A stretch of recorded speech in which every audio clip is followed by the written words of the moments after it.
Chairman PTI Imran Khan ने कहा है कि कौमी सलामती को सियासी नाबालिग के रहम व करम पर छोड़ना मुजरिमाना हमाकत है। करप्ट, बददियानत और नाअहल गिरोह मईशत का जनाजा निकाल चुका। अब वो आवाम के जानो माल के तहफ़्फ़ुज़ में भी बुरी तरह नाकाम है।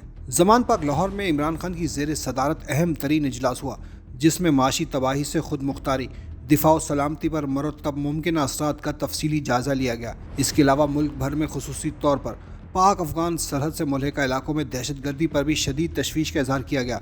इजलास के शुरका ने अमरीका, यूरोपीय यूनियन सफारतखानों की जानिब से अपने शहरियों के लिए पाकिस्तानी सफरी हिदायत का इजरा भी तशवीशनाक करार दिया, जबकि मईशत के बाद दहशत गर्दी से निमटने में हुकूमत की नाकामी पर भी शदीद रद्द अमल का इजहार किया गया। पीडीएम को तनकीद का निशाना बनाते हुए साबिक वज़ीर आज़म ने कहा कि चोरी, ज़मीर फरोशी, बददियानत ग्रोह को NRO 2 के तालाब में नहला दिया गया है। NRO 2 देकर मईशत और मुल्क की सलामती से खेलने के लिए इक़्तिदार सौंप दिया गया। दूसरी जानिब फवाद चौधरी का कहना है कि पंजाब में पाकिस्तान तहरीक इंसाफ के कुछ MPs को कॉल आ रही हैं। हो सकता है अपनी अहमियत बढ़ाने के लिए कह रहे हों। आर्मी में नई कमान आने के बाद फ़र्क पड़ा है।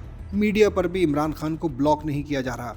एक इंटरव्यू में फवाद चौधरी ने कहा कि जब से जनरल आसिम मुनी ने कमाल संभाली है, फ़र्क पड़ा है।